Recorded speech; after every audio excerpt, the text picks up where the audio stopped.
Nina Turner's campaign, for example, I covered that in Cleveland. And you have this portion of the left that thinks the problem that candidates aren't winning or whatever is because they're not going scorched earth enough on the Democratic Party. And I was kind of like, listen, I mean, wouldn't we all like to go scorched earth on the Democratic Party, Biden? But you kind of, I mean, in a pretty pro Biden area, I'm talking about Cleveland where she was running. I mean, you can't just try and enforce your ideology and just knock on doors and expect to just radicalize people in the span of a 6-month campaign.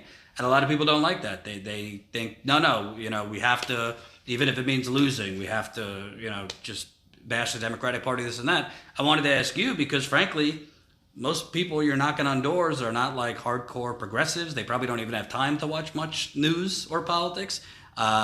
They probably, if it's working class black people, have never had the opportunity to like be that picky. A lot of people I've interviewed, they voted based on survival. What do you think in general in terms of progressives? Like each race is different, but do you believe you kind of have to kind of tweak your message depending on where you are, and you can't expect people to be as maybe left or socialist as you? I think that we have to appeal to the broader electorate, right? There are some people in the progressive movement who have the privilege of being allowed to fail, right? And I would say that as a black woman, as a mother, as a working class person who literally sacrificed every single thing that I have to run this race, I can't afford to lose because, I'm so progressively pure and inflexible and unwilling to compromise that I wind up with nothing when this is over. I don't have a plan B. And if I am not going to win this election, then I can't successfully help bring forth the change that we've all been fighting for.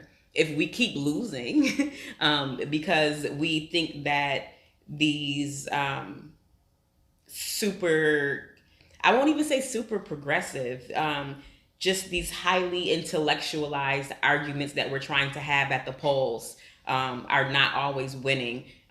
There has to be more organizing done. And just because you and I understand what the issues are does not mean that the average voter goes to the poll and understands what it is that we're trying to explain, that we have spent decades, debating amongst ourselves, and now we are trying to make it appeal to a broader electorate with just a few words, and it doesn't Right. it doesn't land the way that we want it to always. So, what I tell my people is we have to win first. Right. Yes, we can pull what is politically feasible further left, but we have to win first.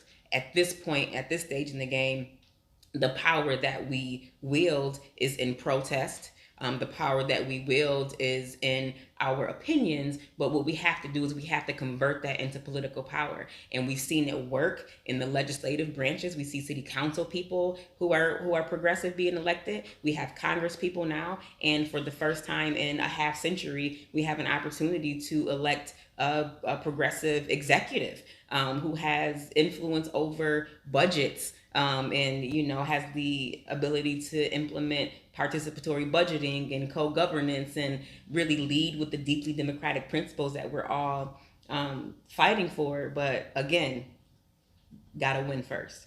Well, I also think what you said is important because there are YouTube hosts and people out there who would be like, oh, see, she's already selling out. But the reality is you have a choice. You could either kind of meet people where they are, or you could meet people where they are, or live on your purity island in a minority, because that's really what you're talking about. If you're not going to try and tweak your message here and there, if you have to compromise, not giving away the farm, but obviously you wouldn't be a dictator.